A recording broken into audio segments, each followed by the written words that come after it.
This man is one of those that loves to sin to prove that grace abounds.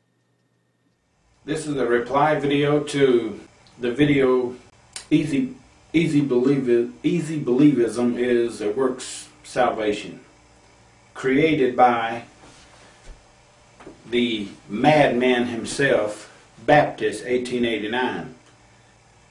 This crazy bastard takes the case. He really does. You know, whoever supports this moron, Baptist 1889, needs to have their head examined. Anyone that rated that video up has to be about as crazy as the man who made that video himself.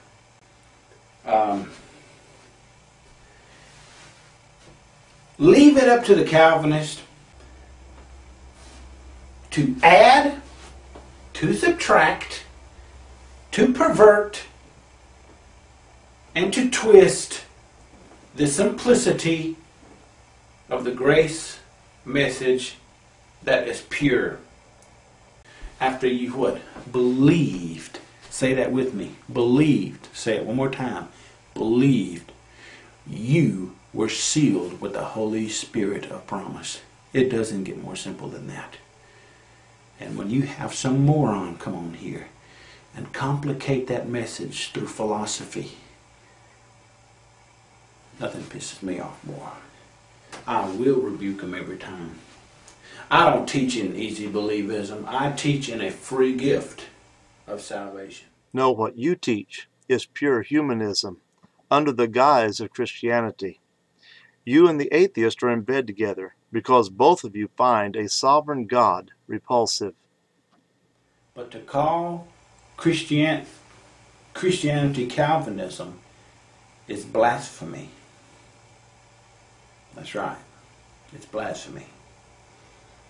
Oh, you may not think so, but Satan is laughing. But these philosophical bastards on here, like this Baptist guy, he would have you to believe that it's more to it. He wants to complicate all of this. I guarantee it. I've seen it too many times. But these bastards on here don't want to make it simple. I've seen these bastards. So why should I study a bunch of philosophical BS? A contaminant. Why should I? When I got the simplicity and the truth right here. And this crap about limited atonement is from the pits of hell. Since you seem to know it all, let's see you give James White an answer to this. For you see, we need to understand that he obtained eternal redemption in his one sacrifice upon the cross. And if he truly provided for the forgiveness of sins, not the hypothetical forgiveness of sins, but in reality the forgiveness of sins, by bearing the sins of his people in his body, then what's the only possible result? Well, here's a question I ask all the time of those who posit a universal redemption, that Christ substitutionarily atoned for the sins of every single human being. That's universal redemption. That it was the intention of Christ to redeem every single human being, and that the Father placed upon the Son the sins of every single human being. That's taught all the time. Very popular. You might believe that, but if you do, here's some questions for you. Let's create a fellow by the name of Sam Smith, okay? Sam Smith lives here in Missouri. I mean, that sounds like a good Missouri name, doesn't it? Sam Smith lives in Missouri, and the universal redemptionist view is that 2,000 years ago, Christ purposefully took upon himself and his body on the tree the sins, all the sins of Sam Smith. In a substitutionary fashion, Christ took the place of Sam Smith, and he bore the punishment for Sam Smith's sins. He bore the punishment. The punishment for Sam Smith's sins has already been borne in the body of Jesus Christ. All right? So, Sam Smith dies rejecting Christ, hating the gospel and everything it stands for. And now he appears before God the Father. May I ask you, upon what basis can Sam Smith be condemned? Can he be condemned on the basis of his sins? No, because they've already been borne.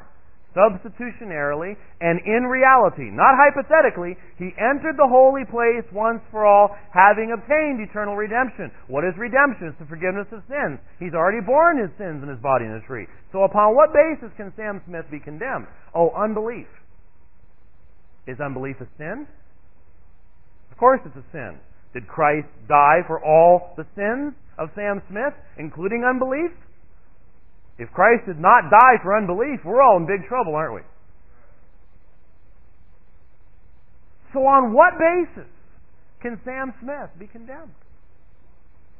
Well, and even if you find a way, well, because it's just the way God designed it, because he didn't believe. Okay?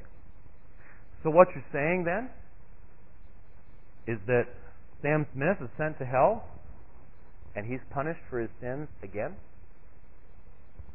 It is your position that Christ suffers for his sins? Let's say Sam Smith committed adultery. So Christ suffers for the sin of adultery in the place of Sam Smith then, and Sam Smith is punished in eternity for the same sin of adultery. Is that what God does? Our judges don't even do that.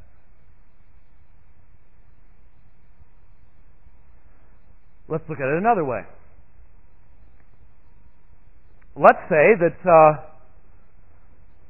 you take the idea of foreknowledge and you say, well, God foreknew. God knew on the day that they nailed Jesus to the cross that Sam Smith would never believe. God knew that despite all his best efforts, despite all the Christians he sends across Sam Smith's path, he even makes Sam Smith's radio break on a Christian radio station. He can't tune to anything else. And he has to drive around for years in a Plymouth Rambler listening to a Christian radio station. And he's still not saved. God did everything to save Sam Smith. But still, on the day that Christ died 2,000 years ago, God, because he has perfect foreknowledge of all things, knew that Sam Smith would never believe. And yet, it must be the position of the Arminian, or of the modified Arminian, or of the moderate Calvinist, as Dr. Geisler describes himself, that knowing that perfectly, because Dr. Geisler says God has perfect foreknowledge. God knows perfectly that Sam Smith will never believe. And yet, despite that, God the Father laid the sins of Sam Smith upon his Son for no reason. To no avail.